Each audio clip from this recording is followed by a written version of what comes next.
Okay. Looking. Everything's good.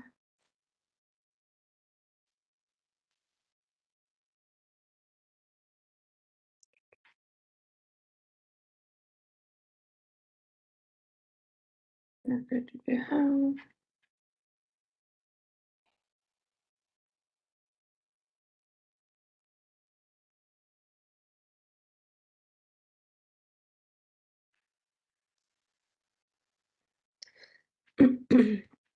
Hello, everyone. Sorry we got we were a little late this morning. About 10 minutes. I forgot it was Wednesday, so I had to prep for this. Had to get everything settled.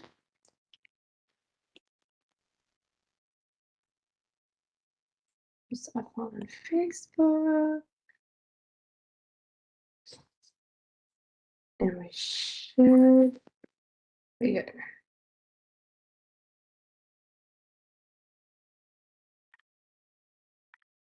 Mm, hold on, it's not go the way I wanted it to.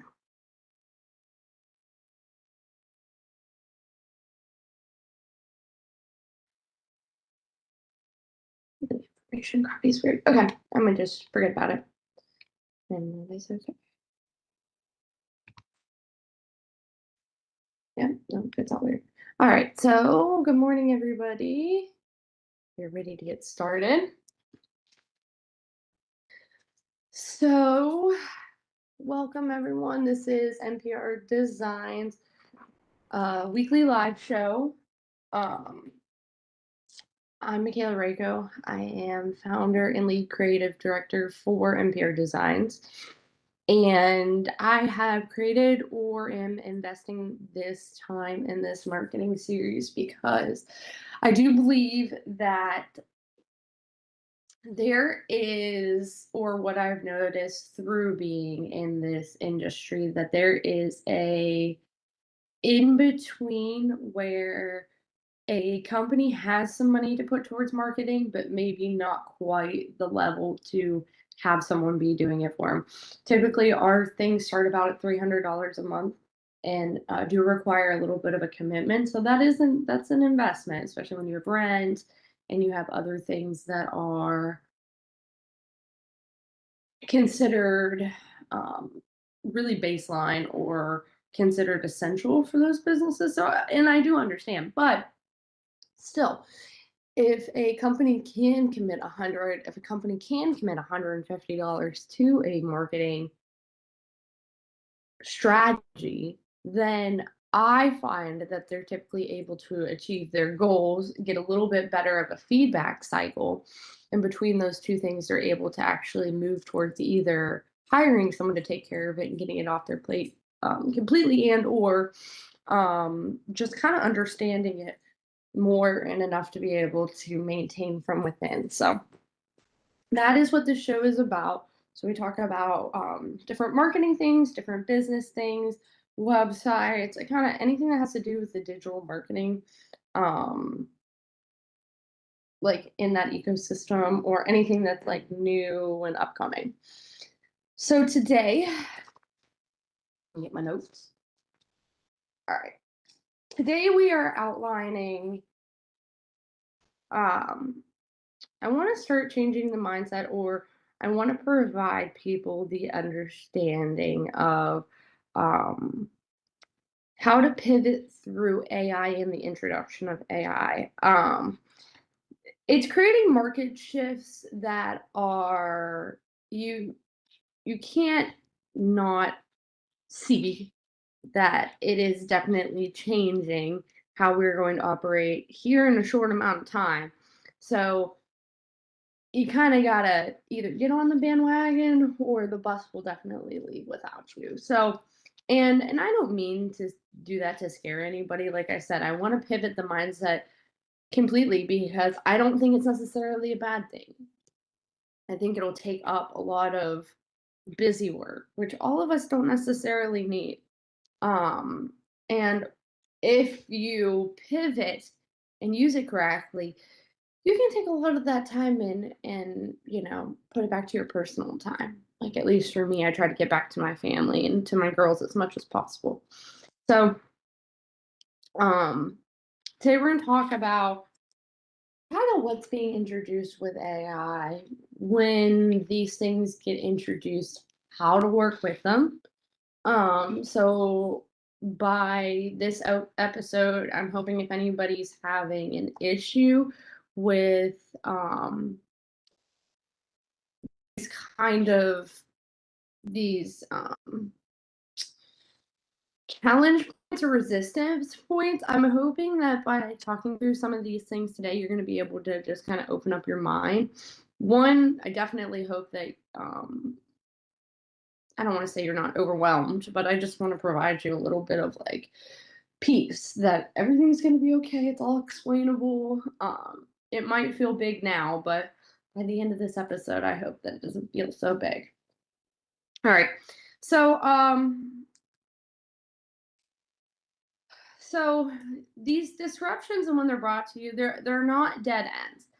They're invitations to adjust. There is something new that even back in the 90s with the introduction of the internet when it comes to like the mainstream, that was a point to pivot for business owners. There was a whole new ecosystem where the brick and mortar was not only, the physical location, the way that you could reach people. And so you have to understand that with the introduction of AI, we need to look at it as much of the introduction of internet or um, introduction of social media. I'd give you that one. That was a whole nother ecosystem or platform on how people communicate. It was a query based. It was almost networking based. So all of these things have preceded this time and have been market changers, game changers, industry changers, and businesses have adjusted to them. So, just with AI, this is just the next thing that's coming, even though it might be the strongest or most powerful thing that has happened so far. Now, here is the other part of this that I do want to validate, especially as a small business owner who doesn't have a lot of time to invest in each individual thing. You guys are getting hit with something that is just, it's like changing daily. And so if you're not on top of it, it is a lot of information coming down. And I think that there is an in between point where right now everybody's fighting to be the top because it's kind of open game right now. I think that will calm down and you're going to have your 3, 4 top ones come out in like in anything. Like if you're doing like a real estate thing, there's probably real estate ones. If you're doing scheduling, there's probably scheduling ones, like I said. Interviewing, I know interviewing is a big one. So there's a bunch of them right now, and then they'll start filtering their way out. So, but right now we are in the constant change. So I have to validate that. And if you were going to put in all of these changes, I would at this time just take a little extra time to understand the business and understand the AI tool that you're bringing on, because you want to make sure it's going to be there in 3 years. Um, so yeah, it comes with a warning. Um, but to not start transitioning now is, if you try to do it later, you're going to be behind the ball. Right now is the time to start at least mapping out where you want to go or your pitfalls or how you're going to pivot on what's coming. As a small business owner and as a business owner in general, you should be looking 3, 5 years ahead. And so, to 3 to 5 years that this stuff is going to have to be completely integrated. So right now is the time to start testing before it's time to run. So I definitely think that integrating some of these things right now is definitely important. Right now, you have the in between time where you're going to be able to test things and just be able to get through it a little bit faster before everybody else is on board and they're like, how are you so behind? That is not where you want to be, especially in this interface where things are going so digital. You want to catch that customer wherever they're coming.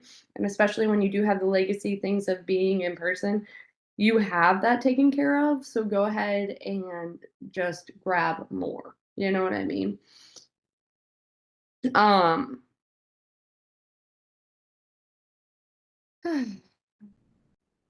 so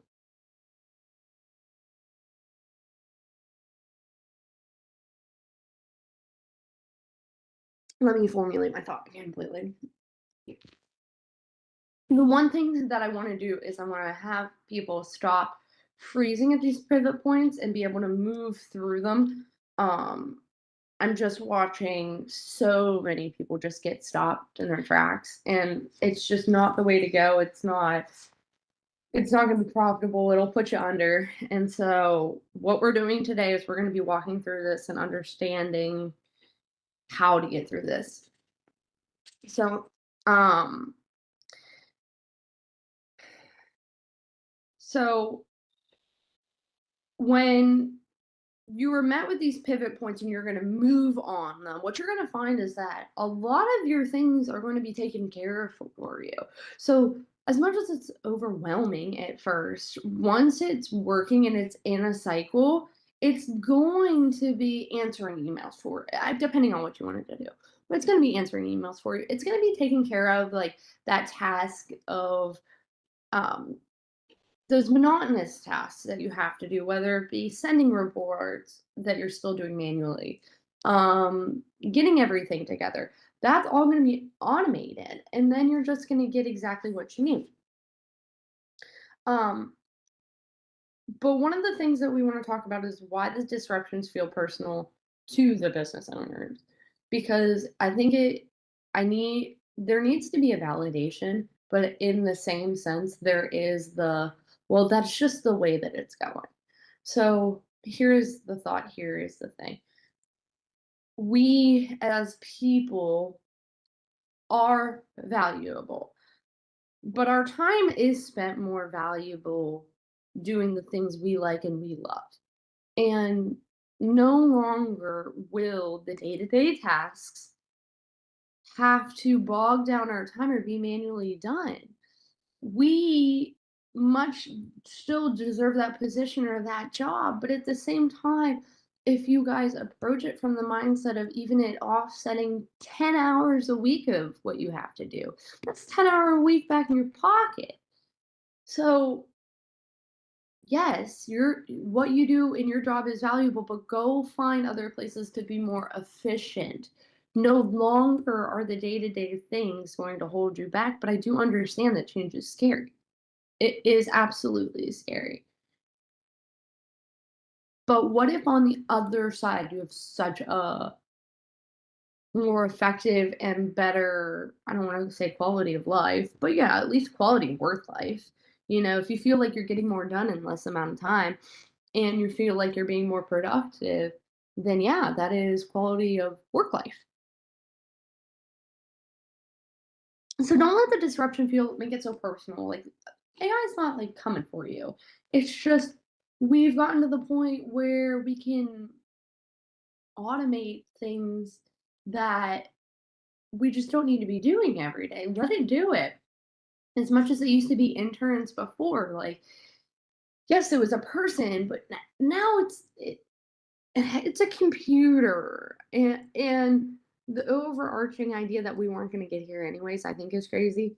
So don't let it be personal. Let it be productive. Um, I also noticed that this opportunity that's created, I think that for business owners, it is, especially small business owners, and it's just because if you don't do it this way, then it's really hard to keep ahead. But it's just the control factor for small business owners and for people that are going through this change or scared of this change are most likely fighting the fact that they're losing a little bit of the control. And yes, you do lose the control of not manually doing it. But caveat to that is if you train your bots, if you train the AI correctly, you grab the right tools, it's going to do what you execute. It's not, I mean, I can't say that I've seen things go off track because I've seen things go off track and you have to keep on it. But at the same time, like, even you as a manager in a small business, because essentially I'm thinking someone who's a decision maker, you still have to manage people that are under you. You still have to manage the numbers. And so think about managing the AI. So if you train it properly and manage it properly, you're going to get the results as expected. So it is up to you. Um, just because this is different or new doesn't mean it's not unsafe. It's definitely not tested. I would give anybody the grace of, say, keep your eyes open just for a little bit longer while this stuff gets all tested out. But don't let unfamiliar be unsafe, because that's just completely unfair. Yes, it's new, it's different, but it is a ever changing platform. Um, and I definitely think that being a part of it and at least experiencing it in this time will be a major, it's going to be a good thing for you. It's not going to be a bad thing at the end of the day. So just at least keep your eyes open. Let's watch to see what happens. Um, Here's another thing too, is like everybody finds that, like, by integrating AI, they think they need to, like, start from scratch. And I wouldn't necessarily start from scratch. I would take your little pieces of your Mr. Potato Head and find where you can plug it in to make it more efficient. Something as simple as integrating an AI chat box versus a manned chat box right now might be able to, you might be able to catch more leads if your people live life and sleep, you know, during those hours, they don't have someone that can respond back immediately. Where if you train the AI, it's going to be able to respond the way that you would want your employee to respond. You still have to train that employee. And to be honest with you, at least nowadays, I would say that that employee would be harder or more of a, I don't want to call it a risk, but a wild card. They can kind of handle it however they want. They might go above and beyond, but they might also say something that you just wouldn't want. Where an AI bot's definitely going to be constricted to more of what you allow. And again, at the end of these user interfaces or these user flows, you can still have them get to a real person. At least just pick up the little things or grab the small leads that don't necessarily yield a person. So the goal is you just gotta recognize, adjust, and keep moving. Um, some of the things that you're gonna need to review is what in your business actually being disrupted. What with the introduction of AI is actually being disrupted, because have a you might have a disruption in one area that leads to another area that could be fixed, but you gotta get back to the disruption point or to understand what's coming. If you're a photographer, you've got to have some game plan, because that's gonna get real interesting. Um, And I'd be interested if any photographers wanted to go back, have some discord about that. I'd be really interested to see where their head's at. But there you go. So photographers, but find out where you're being disrupted, and then you can start plugging those holes. Now, is that disruption also temporary, long term? This is something that's temporarily going to come over, or 3 to 5 year plan are you seeing this really take stronghold? Um, are your customers changing because of it? So the disruption, is it then going to come from internal and internally how it's going to be taken care of, or is it externally in how your customers are going to interact with your company? So those are the two things that you want to go through. Um,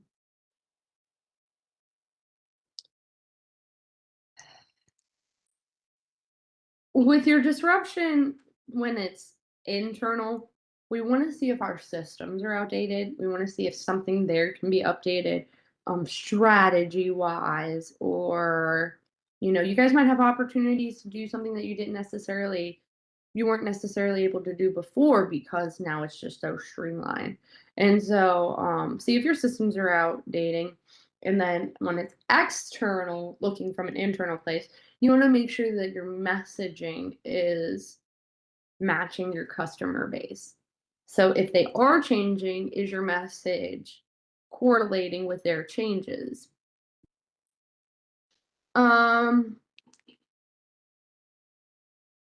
when you're also looking to kind of get through this and build, you also want to find what tools or strategies are creating you pitfalls.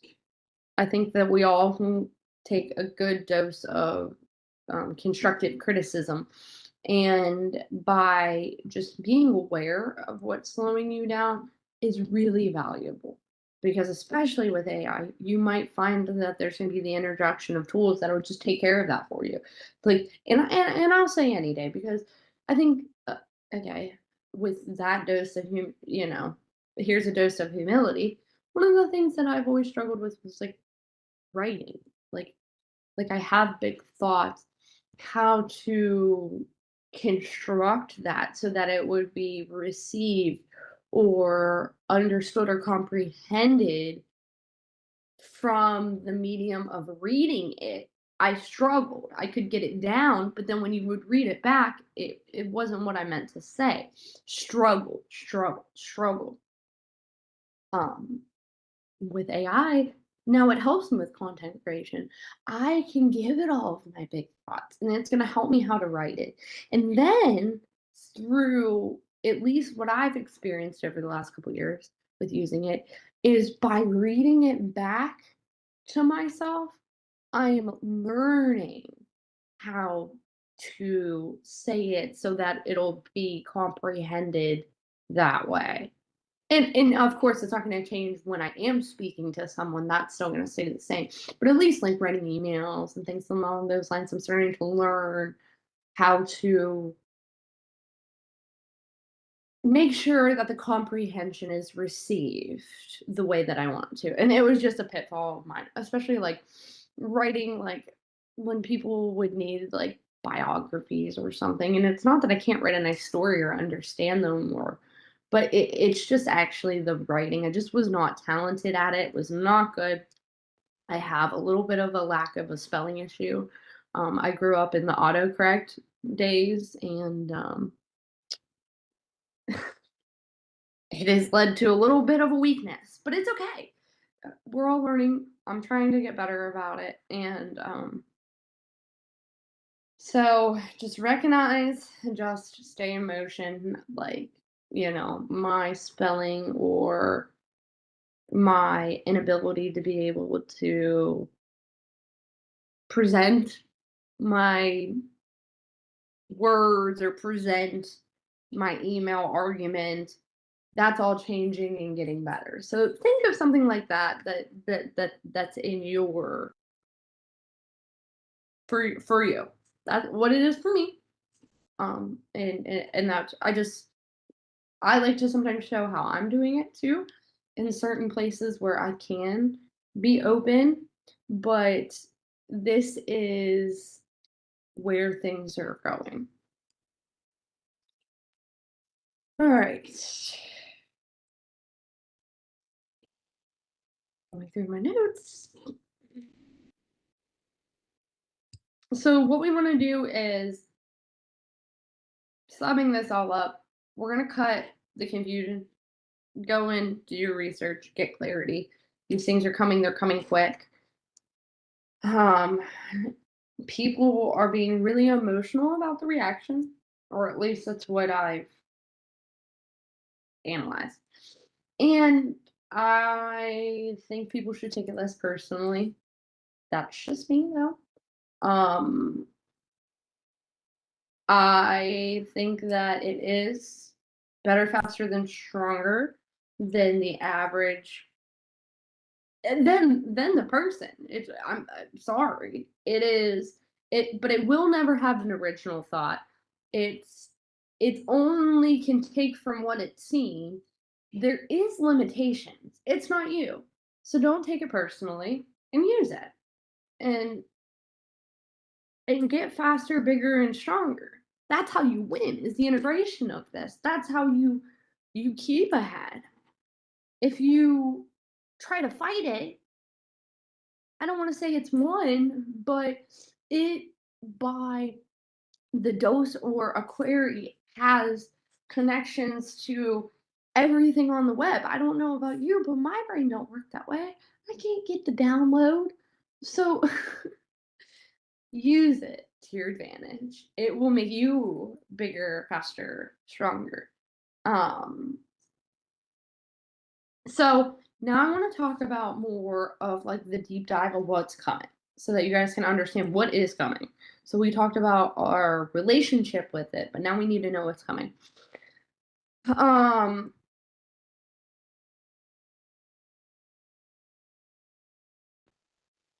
Here's the biggest thing that I've noticed is obviously there's a lot of AI generated content. I'm going to be very interested to see what I bet you that there's going to be like a copyright or there's going to be something that's going to come down the line on how you're going to have to notate that. I noticed that at least with photos and stuff, even Facebook's brought down certain things that it has to have in the caption that's AI generated. So I'm going to be very interested to see what's coming down the line there. But you're going to see a lot of AI generated content. Not necessarily a bad thing, but take it as it is. You're gonna have to read it and understand it if it's an original thought and or if it's something that's just made from jargon on the internet. Faster customer expectations. This is a big one, you guys. Your customer that we've already had an issue with, like, I'm a millennial, so I'm calling us out millennials. We want instant gratification, instant feedback. And I see it exponentially getting worse in the generations that follow. But that's getting even now worse because they want instantaneous. And the thing is that they can be provided with instantaneous with AI. And depending on who your competitor is, that's what you're fighting. And so understand that your customer is expectations is becoming more, they're gonna want more, it's gonna be faster. Um where you're going to see it is automation in communications and support. If you can set up the workflows and what they can and cannot do, then it's going to be able just to move them through the line and pretty much like fix their problem. So the search is going to get very interesting. You're going to have to really be above or have high interaction on your content to be able to push up in the search bars, because a lot of the thing is too is that like you'll notice that like Google's trying to like Gemini kind of take that main spot. It's no longer the ads, it's no longer the Google business page. You're seeing Gemini starting to take over that first spot. So if you're not literally number one, you're getting pushed farther and farther to the bottom of that page. And or you gotta be doing a lot of direct linking, and that takes a lot of work, but it can't not be done.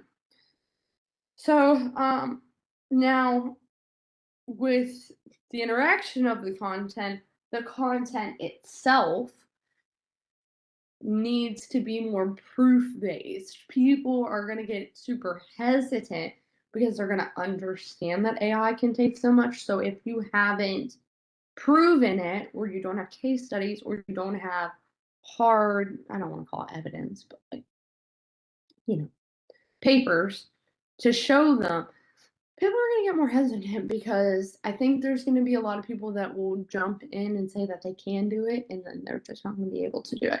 And I mean, I think that there's been a good bit of that. I think interviewers have found that in their industry, they're getting resumes and stuff that are a lot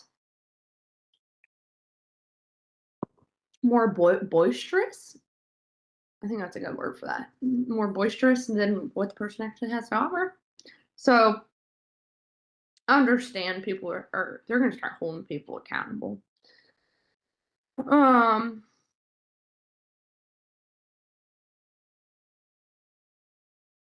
I lost myself. Here we go. So nine done. We talked earlier about messaging still fitting your current market. I'm not gonna review that. Um, so the last thing is when you're looking at everything, you got to find what tools or habits are slowing you down. Again, remember we said that good health of constructive criticism. Understand you. It's going to be so much valuable if you understand those resistance points, and figure out what you can do and simplify, update it, or delegate it. So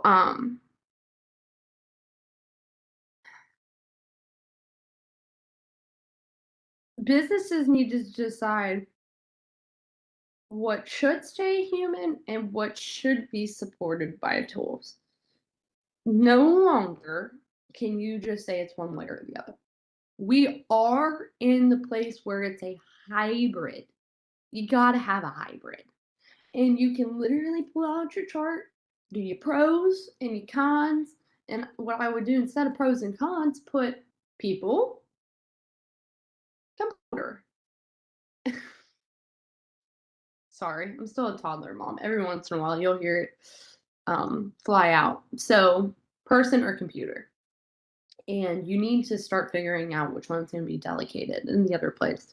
You're going to be better. Your customers are going to be better. They're all going to thank you. All right.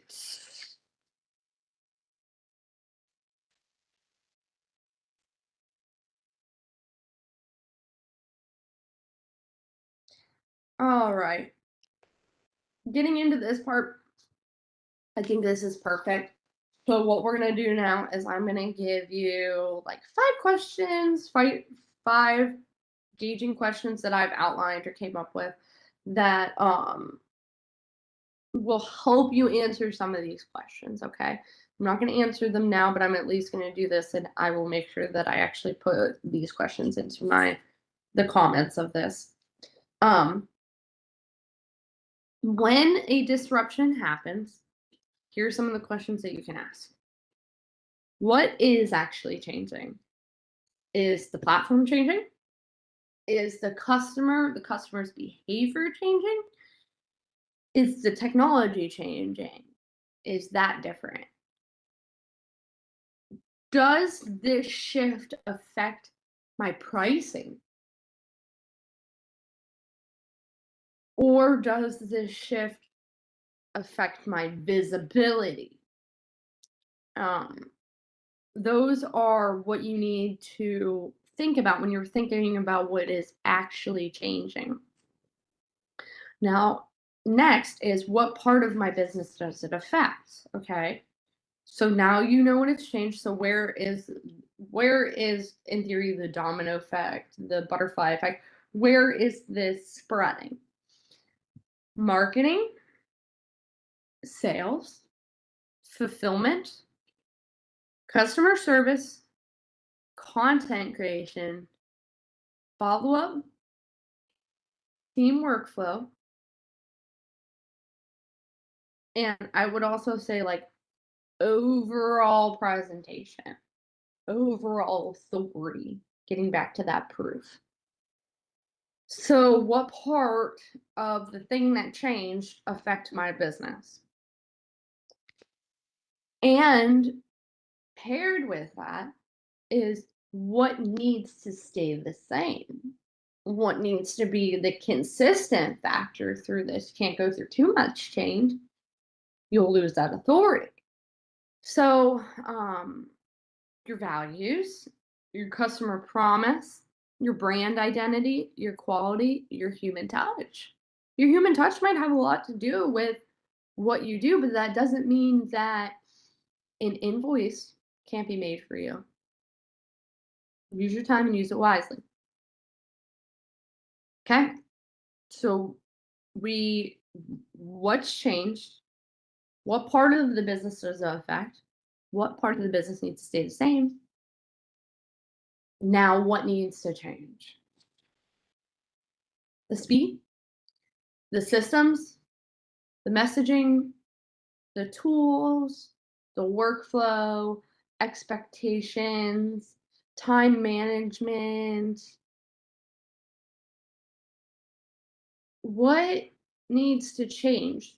I assume that anybody could find one pivot point where it would optimize them.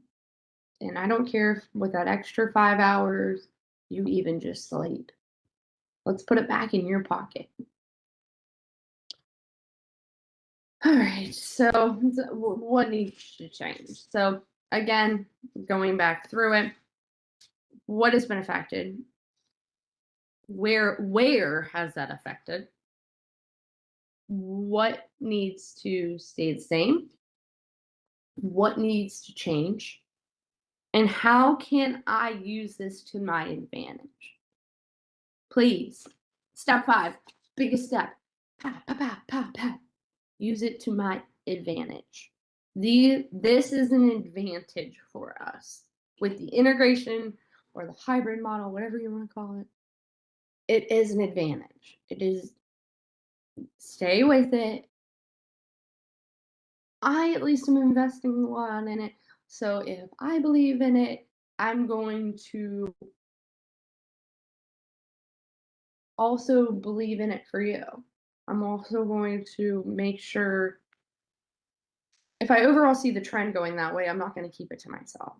I should support it as much as anything. Like one of the biggest things is like a marketer that I see or I think is so important is it if you as the marketer and or salesperson do not believe in that product, get out, find somewhere else, go to the door because guess what?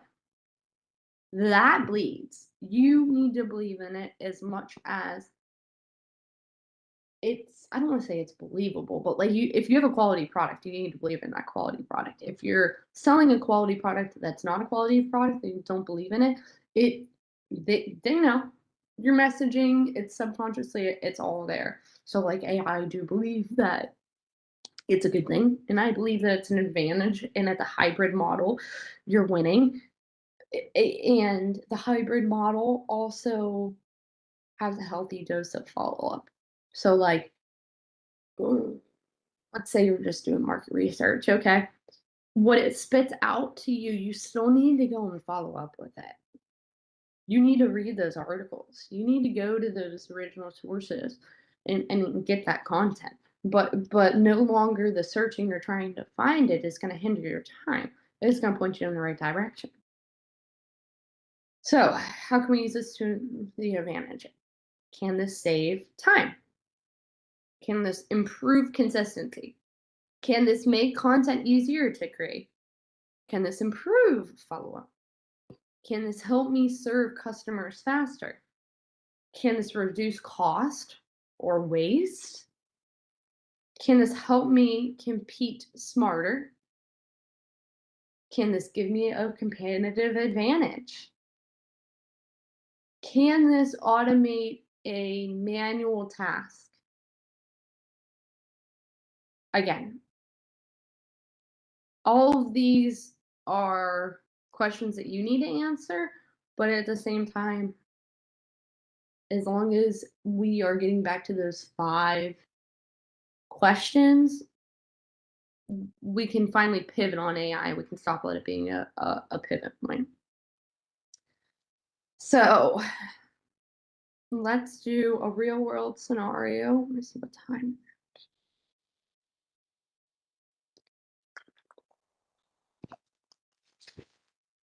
We're gonna do 1 or 2 scenarios and then we'll get to a few questions and close it out. And then if anybody's in here or the chat, we'll get to those too. I'm mostly still just getting emails. These are also some emails of people asking questions just for things and kind of, you know, helping them out, reusing some of their stuff.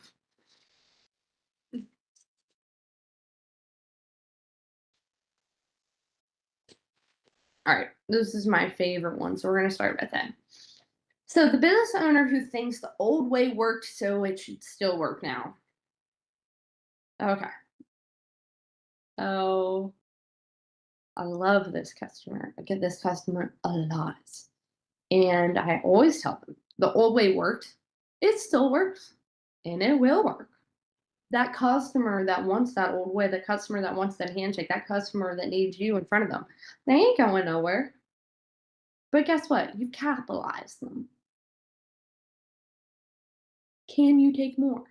Is there more? Because guess what? This is what I tell them. Not everybody is going to comprehend like you.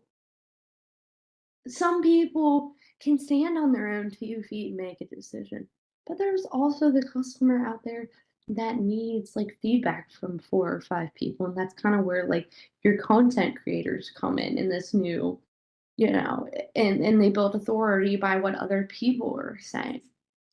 So your way isn't going anywhere, but there are more customers than that. And that's kind of the way that I at least open up or introduce that. So, kind of what we wrote down or what I've outlined to speak about today is a business owner built their company through referrals, word of mouth, manual follow ups, and traditional outreach. Legacy marketing, I'm still behind. I try to do legacy marketing in the digital ecosystem, but I digress. It worked for years. Now customer behavior has shifted. People want faster communication, easier booking, stronger websites, clearer proof, and more convenience. The owner keeps doing what he used to do and blames it on the market when the results slow down. So at some point of time, it is going to affect you. You are going to have customers that are going to fall off that are coming from that more legacy standing, whether it be old age, people just dying, succumbing to natural causes, or like that customer might adapt. They might learn that, like, especially I think that there'll be a pivot point, and I don't think it's now. So please understand that. Like a pivot point where AI automation for phone calls is going to outdo press the button here, do this. That takes up a lot of time. So, like, for instance, I have to. It's public, so I'm gonna go for this one.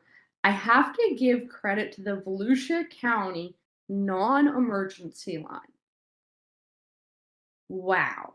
The other day, I had encountered a traffic light that was not operating correctly. And so I reported it, found the non-emergency line, reported it.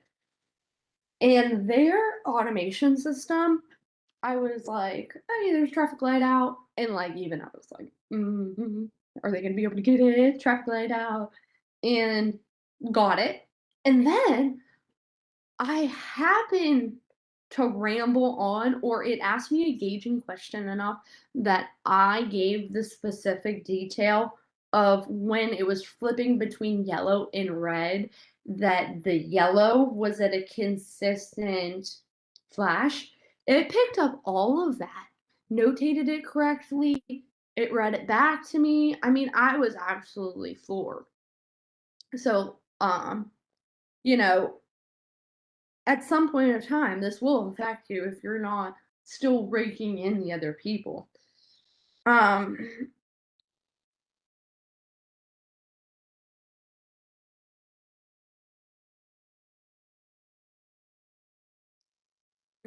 so when still going down through your traditional path, you still have those customers, you're still doing that. you integrate your new customers, you have more revenue, you're gonna see this.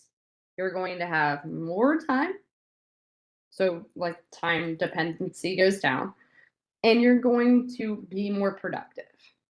And that's what we want to see. We want to see that where we're putting you back in your best work life, and we are also getting to the point where we are more productive. Um, so I love the old way. I think the old way is still a a thing, but when we move it, that small business owner that's still doing everything manually, writing down every note, um, they're behind. They feel like they can't keep up. Um, I noticed at least the ones that don't want to shut it out completely feel like everything's changing too fast. You get that little bit of anxiety. They don't know how to balance and make it feel more personal. But what they need to understand is it's not AI. You have to train the AI correctly. It genuinely comes down to management base, and if you can get educated on how to do prompts, and maybe that's one of the episodes is we'll do the understanding for prompts, but and prompt writing. But if you are sufficient or efficient in prompt writing, what you're going to find is it's not the AI, it's going to do what you want it to. Um, So that doesn't mean you're less authentic, you're more efficient. Don't let it be something like train it to the point where it has your tone, it has your brand, it has your voice. It'll do it. It takes a lot of time, but if you invest that little bit amount of time in, I mean, you can just run 20 queries through what you want it to do, refine its voice every time, and then you can start running your real ones and seeing what happens with with you still managing it before it gets to the point where it's automated and left to its own. So the better question is where can AI help without replacing the business value? So what might still be missing, especially for someone who's trying to go traditional, a workflow or content planning, better follow-up systems, template-based responses. You got to understand a lot of the times your response or follow-ups, you do end up saying the same thing. So offload those minimal tasks for those more general FAQ questions. A content repurposing process. How are you using something and using it again? Like if you come up with content or you come up with a case study or you have um like a test done, you need to be able to use that as much as possible. I mean, those are investments.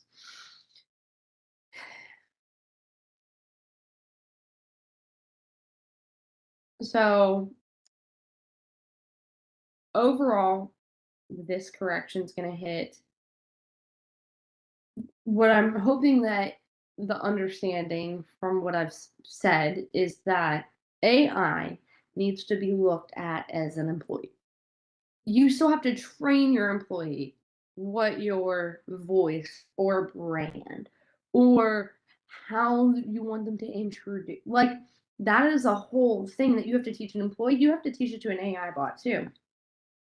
Um, Things that are repetitive, it's going to be able to automate repetitive things. It's going to speed up research. Use this thing for, like I said, no longer will you have to pull out the. I always say, I grew up, we still went to the library and had to go through like the library cards. So no longer do you have to pull the drawer open, look at the alphabetized authors titles and find it, and then even wonder if you're going to invest in that 200-page book, if you're going to get what you need. It's going to point you in the right direction. Still go read that 200 page, but take the recommendation. It absolutely will put you on the right track. Um, Spend more time with customer relationships, delivery and decision making. If you can automate or speed up the flow of some of the more minor questions when the customer is working with you, they're not going to be so burnt out. They're definitely going to be excited to get to a person with getting a little bit of that groundwork taken care of. This is just going to increase output. It'll increase sales. It'll increase the time that you have for yourself and or the time that you have working, but you're going to be, you know, pulling tenfold in compared to your productivity before. Um, so this isn't to become robotic. AI is an employee that you train your tone to, and the goal is not to just waste your time. You want to put your energy in the best places. Um, And so that's kind of like one scenario or one person that I find out in the world. Actually, I find that scenario a lot.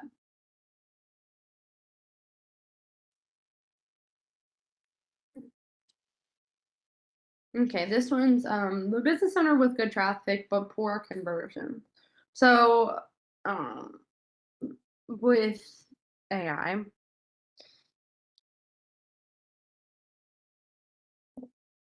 there there's definitely a trend of people using just the I don't want to say the internet more because I've always been using the internet. But it's definitely becoming someone's like first thought or like we've definitely come over the change of for instance, you used to just go to dinner. Like you're like I'm going to be there at like 6:20 whatever. But now you're checking the map. You're checking exactly how long it's going to be there. And these are just things that have transferred over with what we are doing. So bringing that back to the point, there's a lot of traffic, but not a lot of conversions. Let's say we get back to that dinner example. Yeah, maybe I looked it up, but why didn't I make a reservation? Like, especially from a business owner's standpoint, is you at least if I was in restaurants, that would probably be my goal is to actually get them confirmed before they ever walk in the door. And you could do that by coming back to authenticity. I'm about to tell you to do something artificial, but just like sense of urgency, come up with, manufactured sense of urgency. Oh my God, there's only 2 spots left. So these are definitely ways that you can definitely pull that conversion, but we're getting out there a lot more, or the way that people are searching, it's better quantified than your legacy marketing where it's like people, places, and like things are less quantified. I can look at an analytics platform and look what page they've been on, how long they've been on it, and all that can then be quantified to try to build on. Um, so market activity exists, interest exists, but the systems aren't turning that around. Okay. So what you might be missing in that is unclear call to actions. So go to your website, like try to jump into your customer's first shoes and be like, if I wanted this, how am I going to get there? Go through those steps and see if it's how you like it. Like a lot of the times, like you'll go through the steps of what it takes to be there, and you'll be like, this one step is completely, absolutely unnecessary. And getting steps out of the process is best. Um, Weak follow up, no CRM or lead tracking. You'll see a lot of the times now that here's another one that drives me nuts. Like, if one company has 3 sales representatives call me all about the same thing, HubSpot, ADP, God, it drives me nuts because it's like I've already told you to either stop or not interested or this is the thing. Um, and obviously it wasn't tracked and or like it could have just been overly ignored, and I do understand that from the sales portion. But at the same time, at least feel like I also think that, that could have been used to an advantage is if that salesperson's good enough or tiered up where they're a little bit of the better of the salespeople. Like using a couple of those things that were talked about in a previous conversation, it looks like they were escalate it to managers, or you can completely take the narrative of that and use it to your advantage. But that's just me.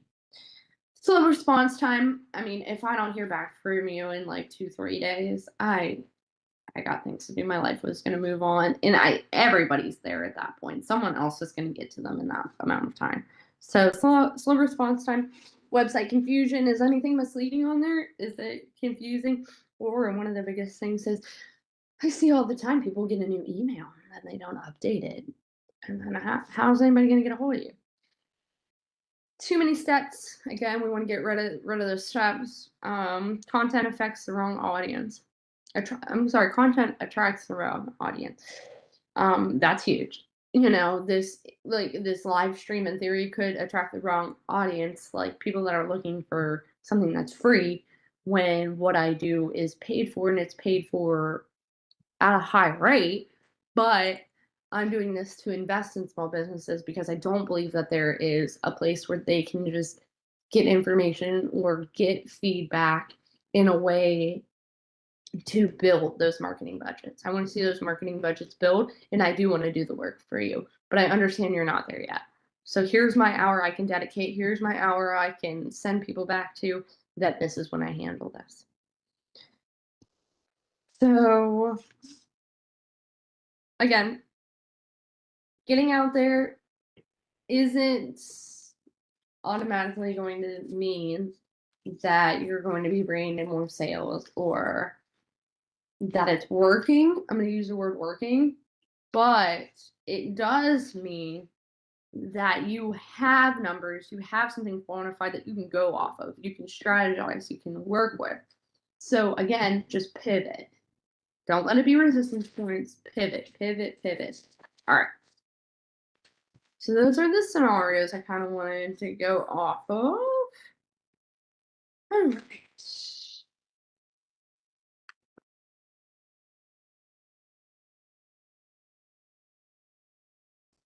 So going ahead, summing everything up, um, at the end of this episode, I'm hoping that when we see this disruption or those resistance points where we're understanding, it doesn't mean that something's going wrong. It doesn't mean that there's lack of. It just means that there is an opportunity for investment change. There's an opportunity to make something more effective. So it's not always going wrong, just an opportunity for change or to bring in. But make sure with that change and that market shift that you are fully understanding, much like a customer breakdown in marketing, that you understand where it originates from and what it does affect. Getting back to those questions, AI should not be looked at as a competitor. It needs to be looked at as a support tool that needs to be evaluated, trained. I'll say that one more time. Trained. And with the training, it's going to be an employee for you. That I don't want to say you're not going to have to pay. A lot of these things come at a cost, but at a much lesser rate for manual things that an average person doesn't need to be doing anyways. We got to start breathing on, like, you don't have to learn everything at once. Stay willing to adjust, stay flowing in this ever-changing interface, because like I said at the beginning, we're somewhere in the middle. There's a lot of competition out there because your key ones or your industry leaders are all emerging right now. It hasn't happened yet. The monopolies haven't happened yet, but they're coming. So stay willing to adjust because we are somewhere in between. Do not avoid these disruptions. Take them head on. If you let them and leave them, they will fester to bigger issues. Promise you. I like this that I wrote.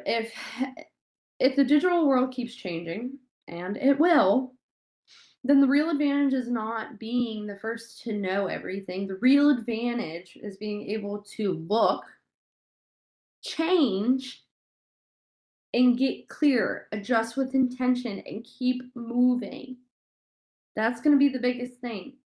You're going to need to know your pitfalls. You're going to need to know your weaknesses. You're going to need to know your strengths because it's going to change how we do business. Just like the internet did, just like social media did. We've had these revelations before. So, all right, that'll close out kind of AI, how AI is integrating, how we need to look at it from a business perspective, and overall just how to manage it and manage it in a way that feels digestible. And again, my firm's here, my consultants are here. We can get some help if you need to talk through your specific things, but that's definitely a good starting point. All right.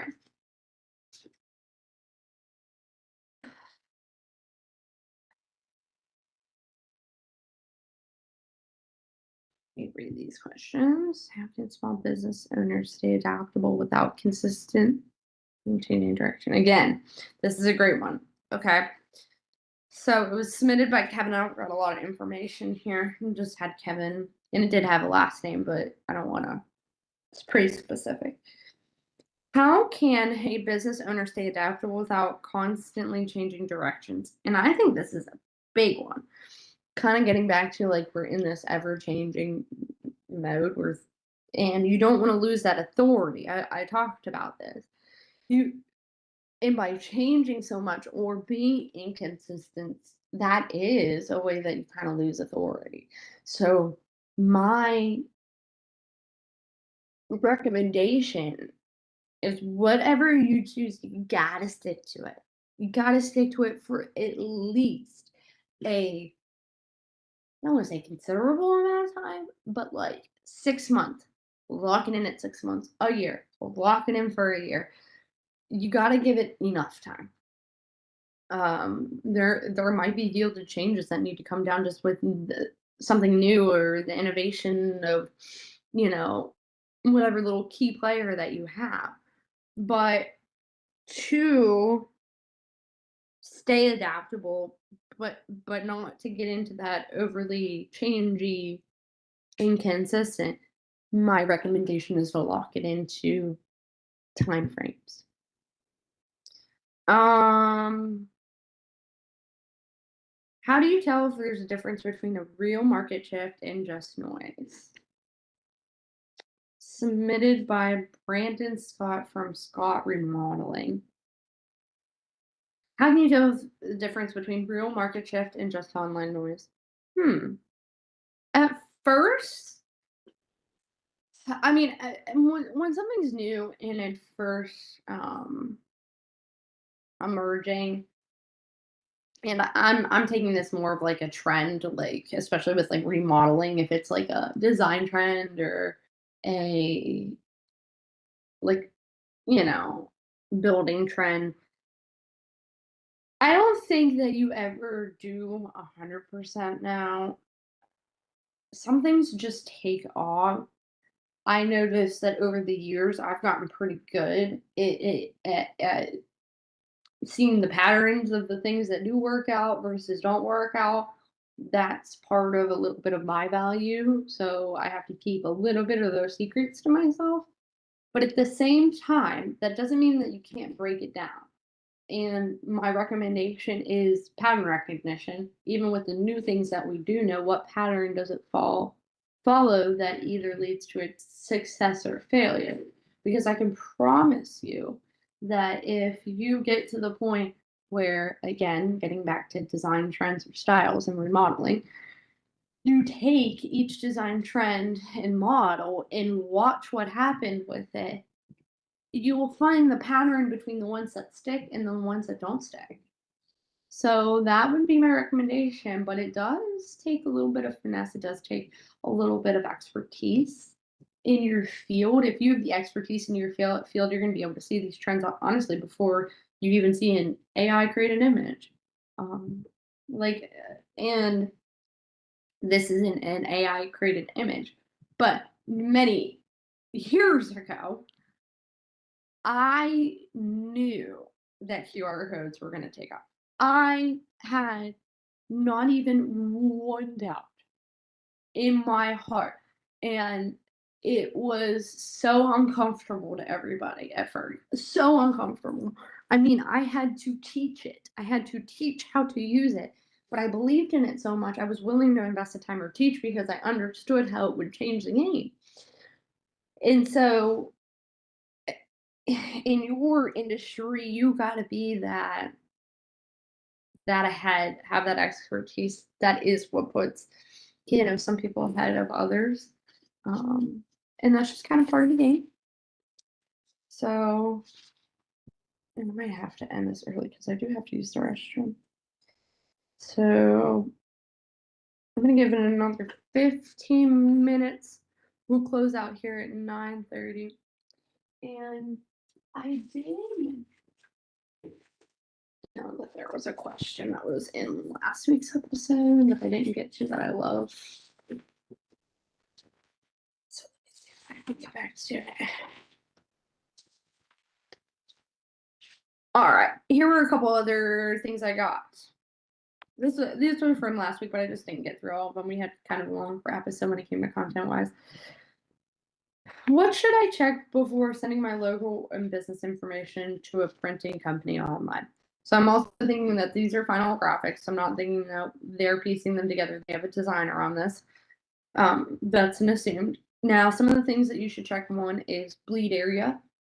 You want to make sure that you have enough padding kind of on the edges of your design for the machines to cut. A lot of the times it gets printed over and then they have a machine that comes in and cuts it after. So sometimes you need, this is usually, just gonna use business cards. So business cards typically need a 0.2.25 bleed on them so that the machine can cut them. So that's one of the things you need to be looking for. You need to make sure everything is where you want it, how you want it to look, centered the right colors. Again, remember, two different color profiles. You have CYKM. Did I just screw that up? CYMK. Dyslexia, I told you. There's something in there. Something don't work right sometimes. I don't know. It also could be a little stage fright. So that's for color printing, and then you have RGB, which is going to be blue light based, which is for computers. And if you print something that is in a digital or color profile for a screen, it's not going to look the same when it's printed. Its colors don't mix the same way. I don't want to say don't mix the same way. It's blue light based on your computer. That's why you have blue light glasses. So make sure you have the right color profile, bleed. Information is correct. Oh my God. Constantly. I get print orders stopped because a phone number's off. So make sure that's all correct. And other than that, you should be all right. Go ahead and send it off, at least from what you're doing. As long as the color and formatting is correct. I guess another thing that you could do is just make sure it's sent in the right file type. Your understand PNG, PNG specifically, is still done in a grid and in pixels.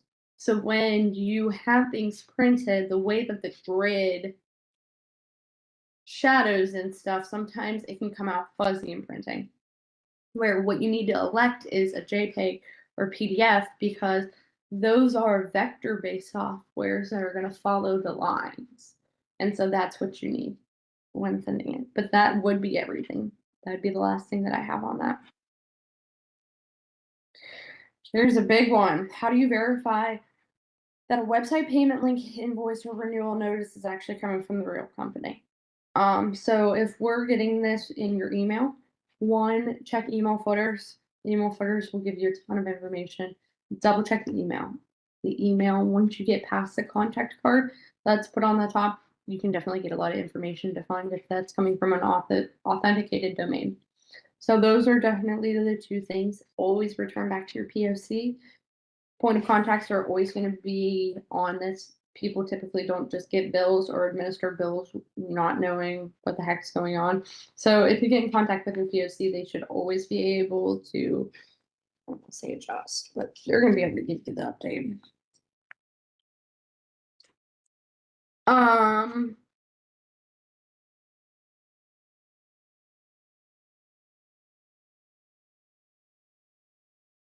what's the fastest way to evaluate whether something or content online is trustworthy or risky? So I don't love trustworthy. I don't love risky. From Jordan Patel Accounting. Um, I don't like trustworthy or risky. I don't think those are two things. Evaluate it more as like profitable or the information to have like foundation. Less, I guess you can kind of get on trustworthy and go authority based and have that conversation. So, with all of that assumed, what's the fastest way to evaluate if someone or something essentially online is trustworthy, has foundation, or it's going to be profitable? One, I think that takes a lot of time that you need to understand or be an expert in your field. So, when looking at these AI bots and how to integrate AI and going through its authority and understanding it and finding if it's going to be profitable, you need to understand your thing to the max. And at least this is something that we understand in marketing, or it is taught in marketing, if not assumed, is that you have to understand who you are trying to sell to or what you are trying to achieve at such deep levels. And with that understanding, and that can be done through customer breakdowns, customer profiles, workflow overviews, workflow breakdowns. There's so many different ways that, today in this episode, we kind of talked about how AI is going to have to go to a hybrid model. We need to come up with the hybrid. I'm not going to lie, I love this hybrid thing, and I'm going to create a worksheet and try to get that out there for you guys. But um, getting to the hybrid model, you need to understand that down to the point to know what your problem is. You know what your problem is, you can find the correct solution. There are going to be certain details, there are going to be certain things that you are going to need. And if you understand what you need, then you can go looking for it. That is how you can determine or process through what they're going to do for you. Because much like now I said, or much that I see, is that things are going to go to such proof based. People aren't just going to take people's word anymore. And, and understandably, like, put up or show up. Like, we love that. Like, you either execute or you don't. And it's okay if you're somewhere in between. It's okay to be learning and growing. Just have some humility on that point. Just some humility. But you, you're gonna know through what they have, what they done, how they do it. You're gonna be able to pick and choose the right person tool for you. But the biggest part of it is do you understand the problem? Do you understand the problem? And so, other than that, I am going to have to log off, everybody, only because I have to use the restroom. And I hope that everybody has a great rest of your day. At some point in time, we're going to start getting some people in here to come and interact. I'm still getting settled into doing this weekly. I definitely am working on my consistency towards the program before I really start bringing people in. It's definitely getting better though. Um, and like everything's just a growing process. I don't know where this is to go. I don't know where this is going to take me. I hope that people can learn, and I hope that people can find resources that they need. And I guess my biggest thing is I want people to know that they're not alone.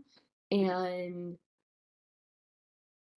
like a marketing budget of $100 to $200 a month can go a long way with you led in the right direction.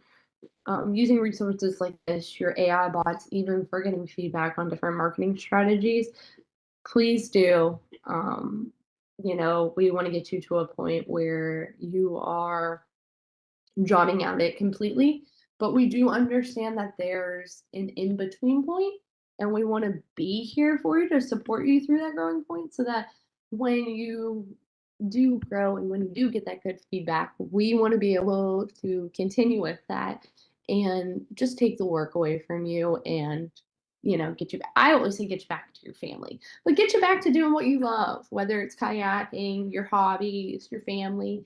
Um, we want to do that for you. So we at NPR Designs are committed to small businesses. We are committed to that passion, and we want to be a support system going forward. And we thank everybody who supported us along the way. And if anybody has a chance competing for entrepreneurs for impact, I believe that is closing out tomorrow. If anybody could vote for me there, that would be appreciated. Other than that, that's kind of our biggest thing. We're going to close out, and I hope everybody has a great rest of their day.